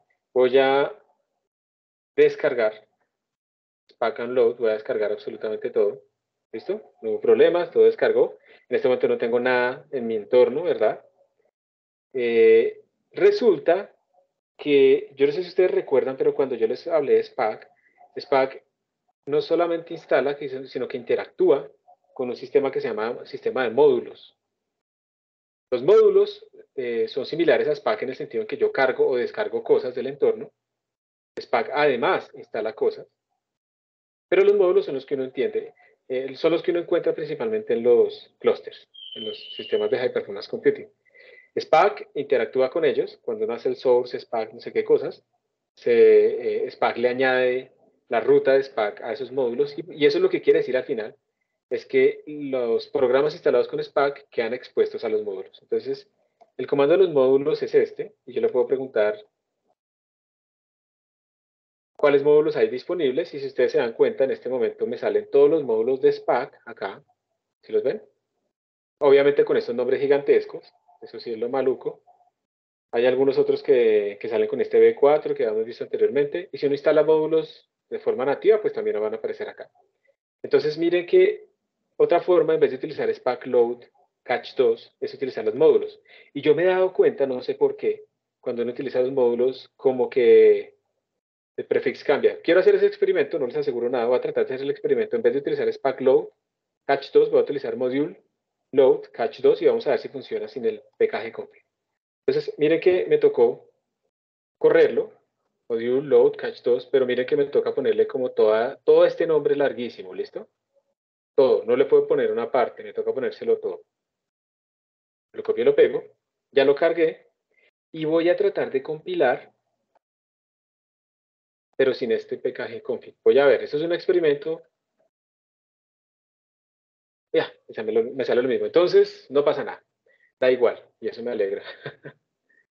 Module push. Vamos a limpiar todo esto y nada, podemos seguir utilizando SpackLoad. El experimento demuestra que da igual con módulo con SpackLoad, entonces sigamos utilizando SpackLoad. Cierro el experimento, vuelvo a hacer lo mismo de antes. Cargar Spack. Catch 2. Y volvemos a compilar con nuestro pkg-config. Disculpen por el experimento que de pronto los confunde, olvídense por ahora un poquito del módulo, pero básicamente es como lo mismo que SpackLoad y SpackUnload. Pero la fórmula definitivamente no está cambiando el CPAT. Esto es lo bueno del código abierto. Nosotros podríamos modificar esa fórmula y proponerla como un pull request allá en las fórmulas y ellos aceptarán o no aceptarán. Listo. Bueno, hasta aquí vamos todos bien, a todos les compiló, ya a todos les salió esto, ¿sí o no? ¿O alguien tuvo problemas? Nicolás, ¿ya se puede arreglar lo tuyo? Sí, ya lo mío funciona. Y yo vi una manito levantada ahorita. Andrés, adelante. Sí, que no me ha compilado. ¿Ya te compiló? No. Entonces, a ver, aquí unas preguntas. ¿Cuál es la diferencia del catch? ¿Podría repetir cómo buscó la ruta para el include? ¿Y cómo supo que podía colocar catch 2 catch en el CPP? Listo, lo vamos a repetir.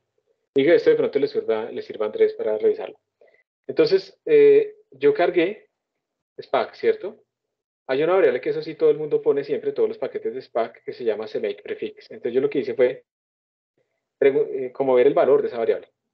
Yo escribo echo, pueden ustedes poner simplemente el símbolo de pesos, CMA, y le presiono el tab y ya me lo completa. Y con eso veo el valor que tiene esa variable en este momento. Esto me está indicando que catch2 está en este directorio. Entonces lo que yo hice después fue tratar de mirar qué había adentro de ese directorio.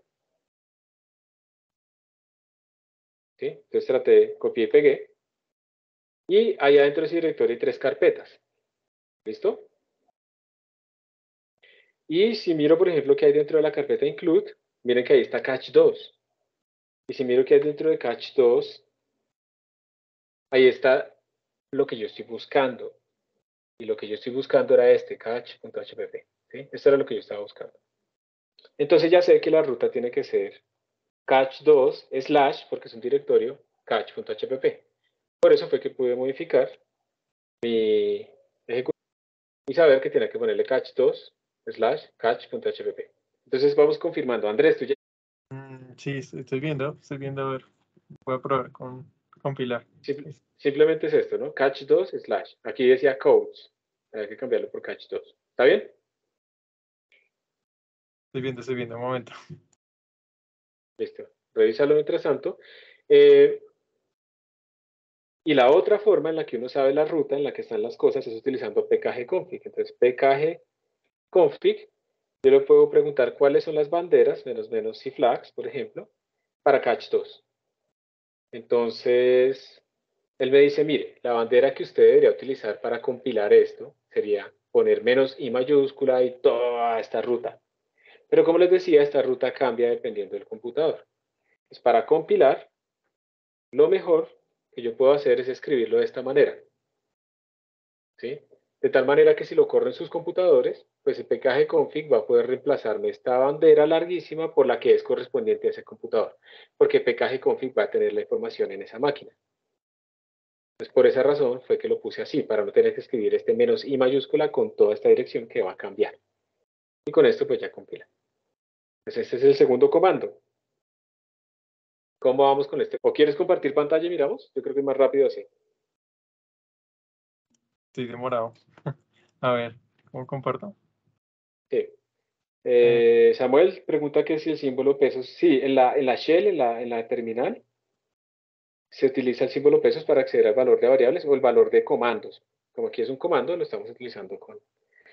Mira, ahí te sale el error. Tú no has modificado el código fuente y te sigue saliendo include codes catch. Tienes que reemplazar ese codes por catch2. Ábrelo. Ya. No, hice un paso anterior. Aquí, es que Exacto. toca repos otra vez.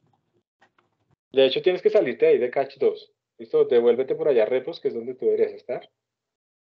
La idea de utilizar esas variables pkg-config y eso es que no te tengas que meter al repositorio de catch ni nada de esas cosas.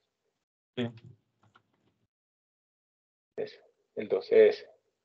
em, Ábrelo. Example test. No, es example test. Example. Tienes que borrar también factorial es. Y ahí donde dice codes, tienes que escribir catch 2. En la línea 2. Alineado. Ujú. Catch 2. ¿Sigue? Aquí. Ahí donde dice, no. Donde dice ¿Ah? codes. Ah, ya. Donde dice codes. Es catch 2. ¿Sí? No. Lo dejaste codes 2. Ahora te lo escribo en el chat.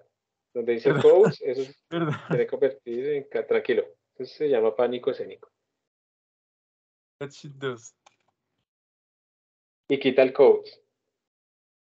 Quito el code. Aquí. Ahí.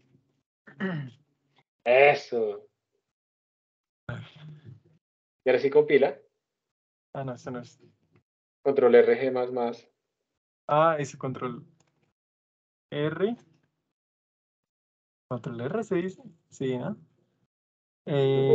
Control R. No, tocó buscarlo. Aquí. Escribe G++. Ahí está.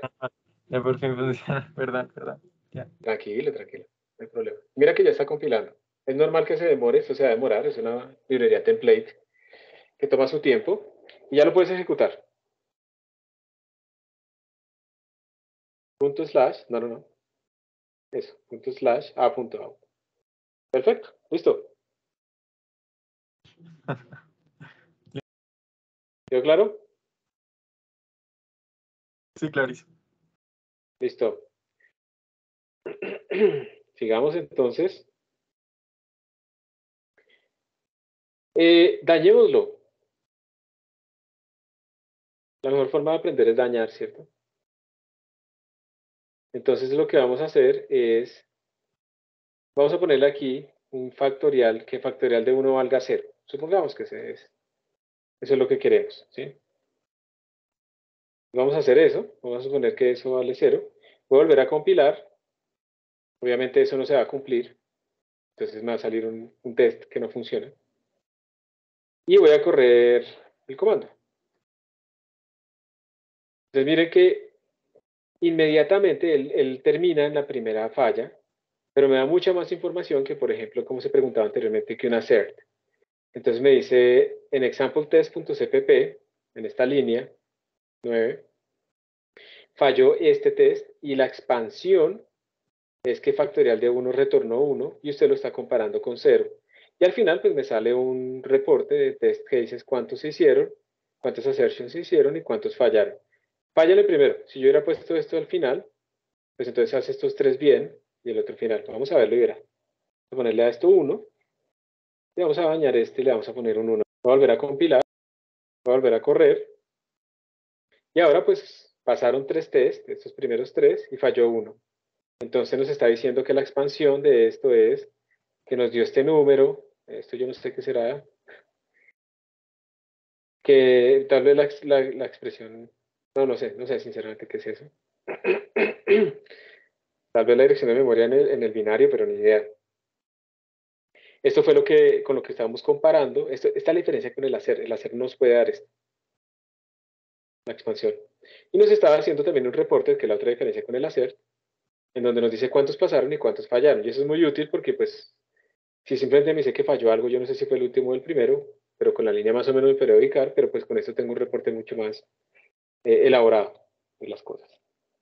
Entonces, esto es lo que hace Catch en la forma más sencilla posible. Y cuéntenme ustedes si les está dando algo parecido o no. Sí, profe. Y yo tenía una pregunta. ¿Es normal que se demore un poco compilando y ejecutando el código? Porque para mí Ejecutando no es es... rápido. Ah, perdón, dime. No, sí. O sea que no me está, o sea que se demora por ahí como 6 segundos compilando. Es normal que se demore compilando. Ejecutando se va a demorar lo que siempre se va a demorar lo mismo, dependiendo del número de casos y de tu función.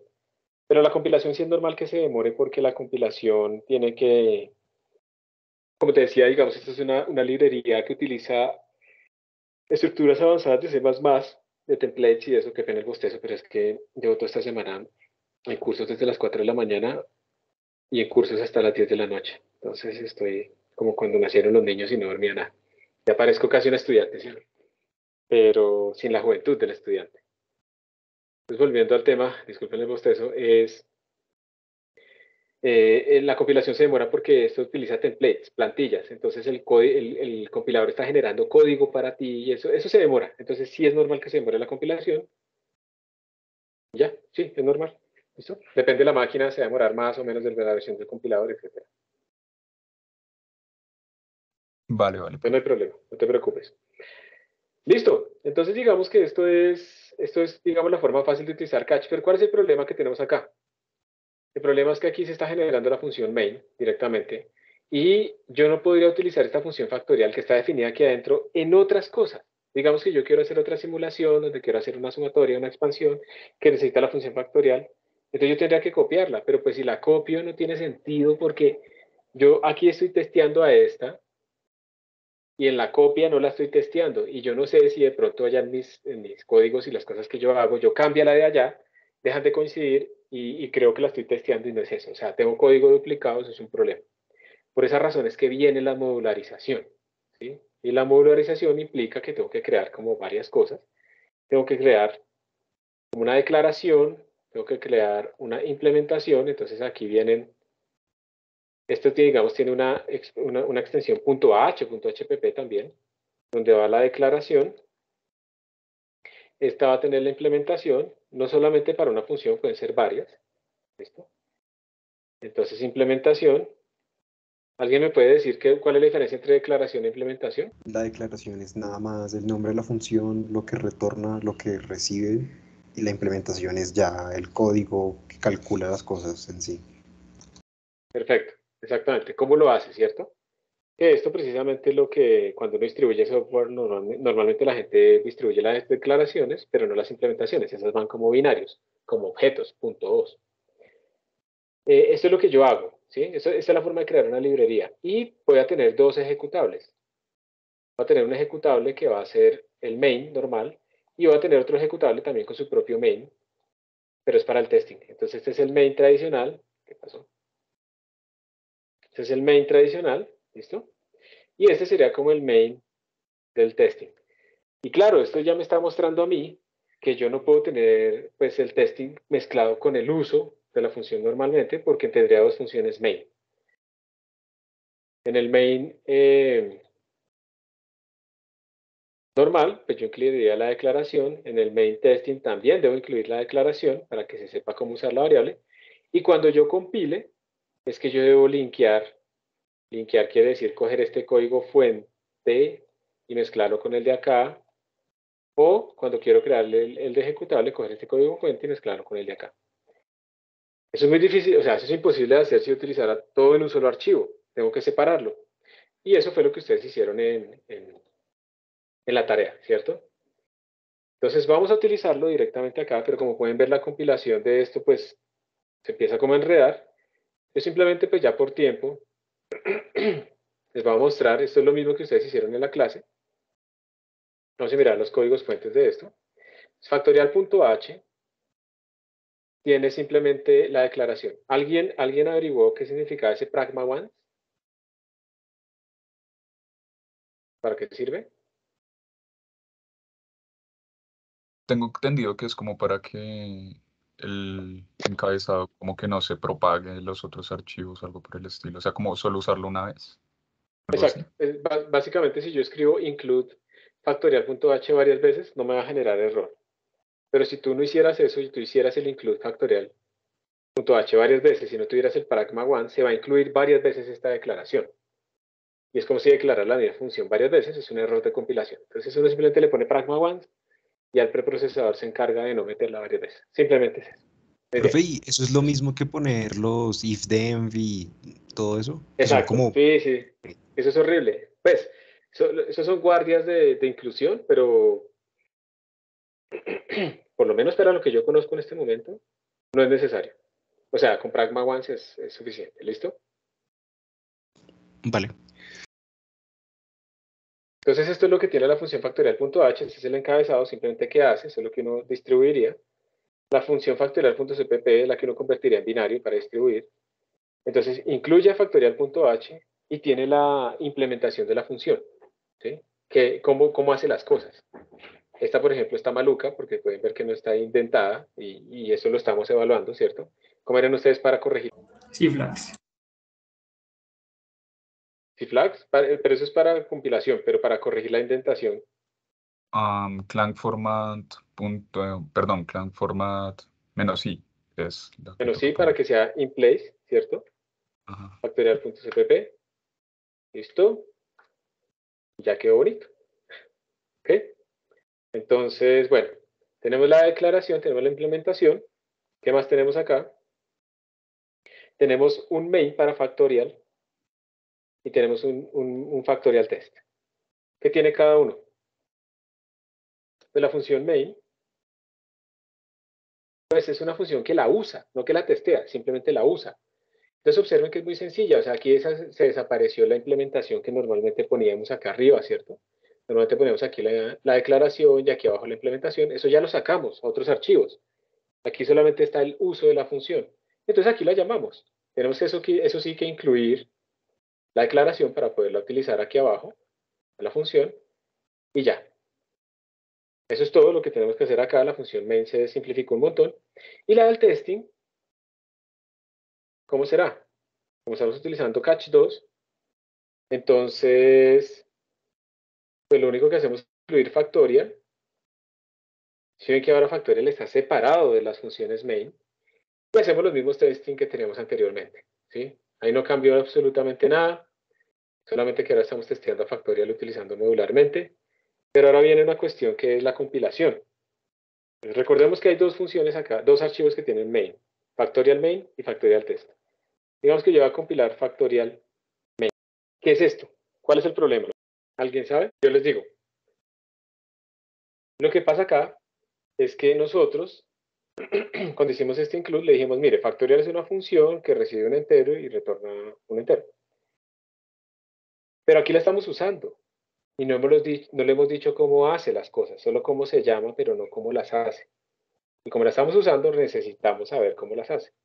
Entonces el linker, el linkeador, que es este LD, nos está botando un error. Dice undefined reference to este factorial. O sea, yo no sé, o sea, yo sé que hay una función que se llama así, que recibe un entero y retorna un entero, pero yo no sé cómo hace las cosas. Entonces no puedo crear un ejecutable. Hay dos maneras de resolver esto. Una, en la compilación, ustedes pueden hacer esto, factorial main, y ponerle factorial.cpp en la misma línea. Y le podemos poner un nombre a esto, pero dejémoslo así, apuntado. Esto le está dando la información al linker de cómo hace las cosas factorial, no solamente cómo se llama y cómo se usa, sino cómo las hace. Yo compilo ya, lo ejecuto y ya me sale factorial de 4.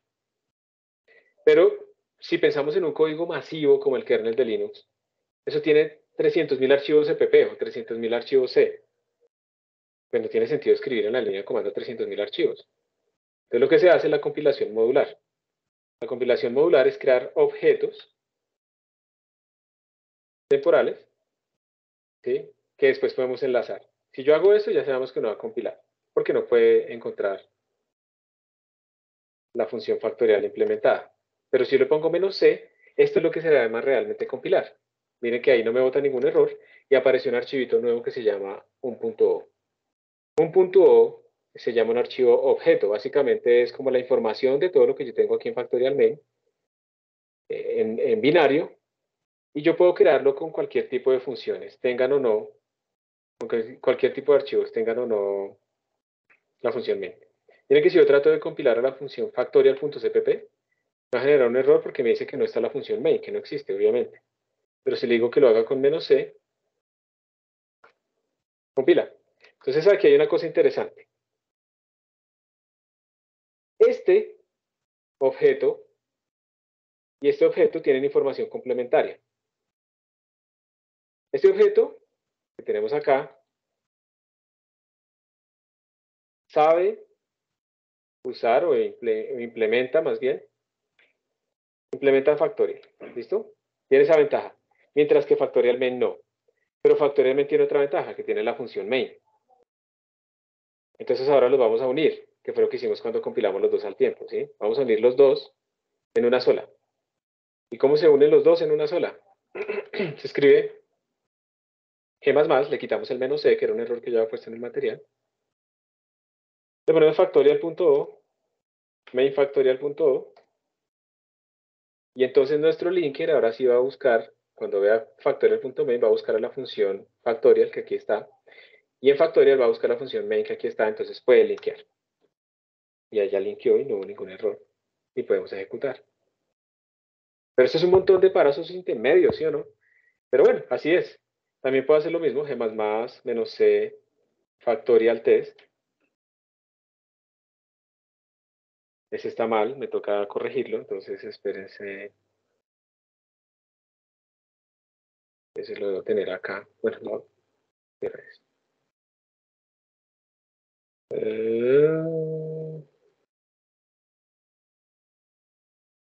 C factorial test, aquí es donde está el error. Catch 2.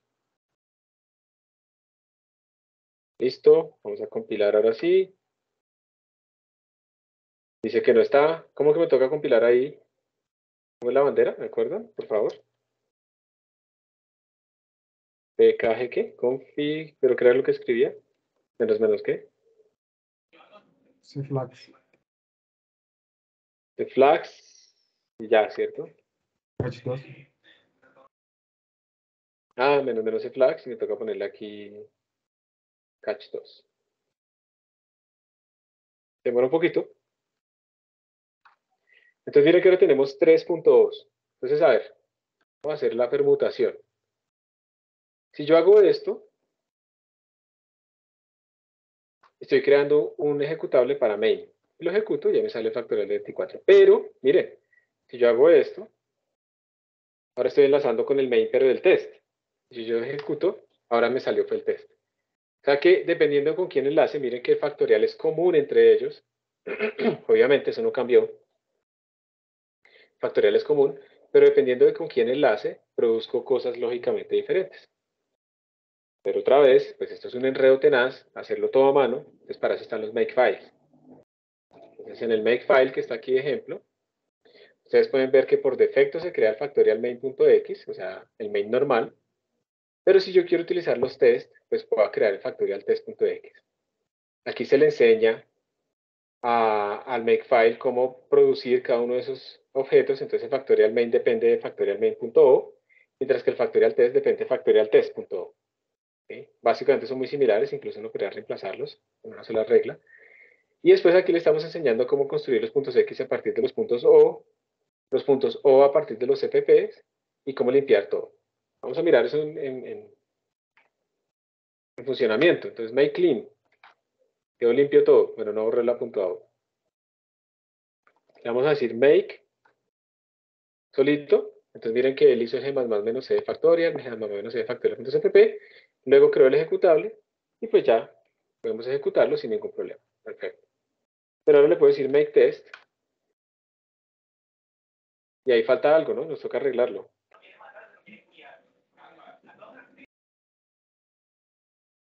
No se te escuchó. Acá nos toca ponerle como esa banderita, ¿cierto? El PKG. El Config. PKG config. Sí. Díganme los que han utilizado este tipo de cosas en los makefiles. Si esto les ha dado bien o no, poner esta sintaxis así. Creo que toca dobles signo de pesos. Muy Sí, bien, toca doble signo de pesos porque el símbolo pesos tiene un significado especial aquí en el makefile. Esto no es un shell, entonces toca doble signo de pesos. Uno para el shell y otro para el makefile.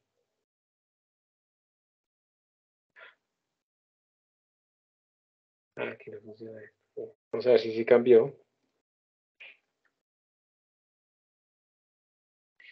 Y esta es otra cosa que también sucede, que yo no sé si aquí tengo cargado Node Catch 2, yo no me acuerdo si lo tengo cargado, creo que sí, ¿cierto? No, lo tengo cargado 2 veces. Entonces, el makefile como que no lo está haciendo, entonces en el makefile también tenemos que hacer el spack load, ¿listo? Vamos a... Y en esto nos tocaría, perdón, hacer spack load, vamos a ver si funciona así, catch 2. Y me toca unir ese comando con el de abajo. Vamos a ver si así me funciona. Espérense porque me tocan otro también. Ustedes deben estar confundidos de tanta terminal, ¿sí? Es acá, cuando se está creando, va a ser un target específico para eso. Entonces, factorial test.o depende de factorial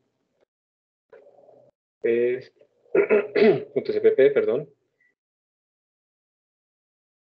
Y tiene que tener esto. Y tiene que tener esto, pero hay que ponerle esta cosa. Vamos a ver si lo logro y si no, pues se los quedo viendo. Config, menos flags, catch 2. Vamos a ver si. ¿Le falta menos C? ¿Perdona? Dime. No faltaba el menos C. ¿El menos C en dónde? ¿Acá? Ah, sí, señor. Sí, pero igual no se funciona. No, perdón. Ahí no, ¿no? ¿En dónde?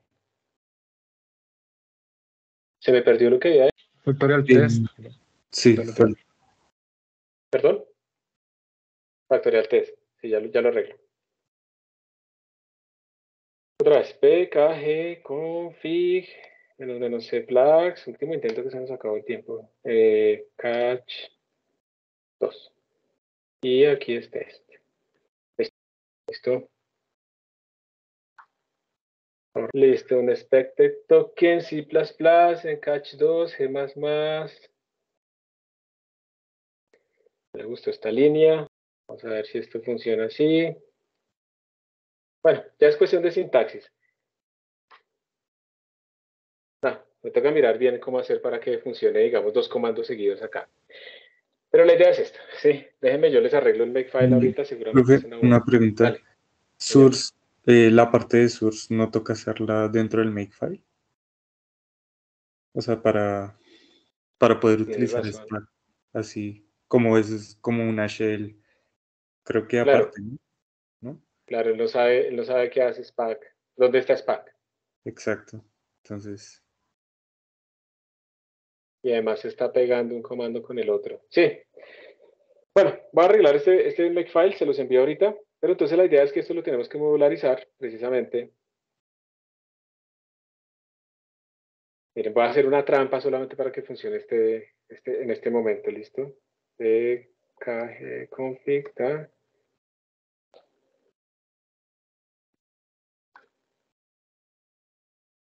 Esto es una trampa, muy horrible. Pero simplemente para que vean cómo funciona. Después se la generalizo para que esté bien. Voy a poner aquí una bandera. Que se hace path. Igual. Y voy a pegar toda esa cosa. Más bien se flags. Y más bien, lo que vamos a hacer es quitar todo esto del Spack, no sé qué.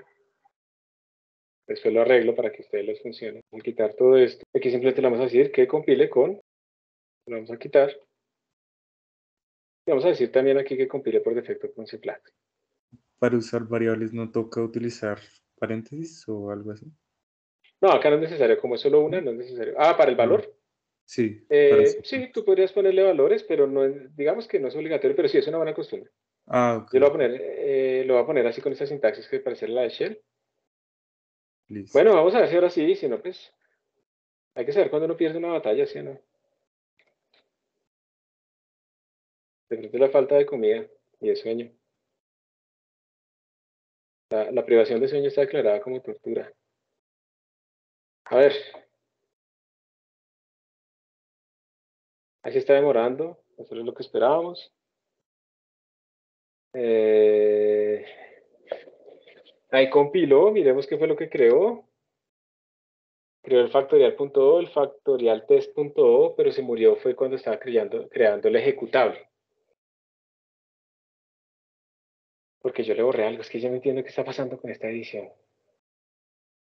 Este factorial test se me dañó. ¿Sí ven que no está igual que lo que teníamos antes? Que lo que está aquí arriba. Entonces esto sería tan, menos O y el target. ¿Sí? Esta regla, ¿por qué cambia? Este es uno de los problemas. Ya, por fin. No lo he exportado. Entonces, vamos a hacerlo desde cero, disculpen la demora. Vamos a ahorrar todo. Entonces, si le hago solamente make, él crea mi ejecutable y ya. Y yo lo puedo ejecutar y me va a dar el factorial de 24. Está fijo ahí. Pero si lo hago make test, él crea el ejecutable de testing y lo corre y me salen los tests. Y esta es la idea, que nosotros podamos hacer esto de forma relativamente automatizada. Si yo lo vuelvo a hacer make test, pues él verifica que no ha cambiado nada y simplemente corre los tests rápidamente. Pero si ha cambiado algo, recompila y vuelve a funcionar todo. Entonces, pues yo les voy a mandar esto para que lo tengan. Les voy a dejar una pequeña tarea ahí con otra cosa para que vuelvan a practicarlo. Y pues ya. Entonces, en resumen, todos los errores tenemos que tratar de volver los test. Y hay muchas librerías para hacer testing. Y acá en el material también se les enseña cómo utilizar, por ejemplo, Google Test, si tienen interés en saber cómo utilizarlo. También se instala con Spack. Y hay varios ejemplos acá y es un poco más general el ejemplo, ¿sí? Y si quieren aprender más, pues también vayan al tutorial, y aquí en el tutorial pues van a entender muchas más cosas que se pueden hacer secciones en los test case, se pueden hacer requerimientos, secciones dentro de las secciones y cosas de ese estilo. Hay una pregunta que hacen acá que dice ¿cómo se hace para que Clang Forman indente con 4 tabs y no con 2? Ahí en el manual puedes leer cómo le puedes especificar ese tipo de formatos específicos, pero se puede hacer definiéndole un estilo. ¿Qué ventaja tiene usar menos C si de esa manera se crean más files? Digamos que aquí se ve de forma muy corta esa ventaja, pero digamos que si yo hago esto, make clean, si yo hago el make normal, me aparecieron los dos .o que están ahí, pero si yo hago un make test, mira que él solamente está creando el nuevo .o, ya va a utilizar este .o de factorial, ya no lo va a volver a crear. Aquí no se nota mucho la diferencia, pero si estamos hablando de código fuente que tiene 100.000 archivos .cpp o cosas así, se nota muchísimo la diferencia, porque si solo cambias uno, no sería ideal compilar a todo el mundo otra vez, sino utilizar todos esos .o y solo actualizar el .o que cambió. Esa sería la ventaja. Gracias chicos por su atención.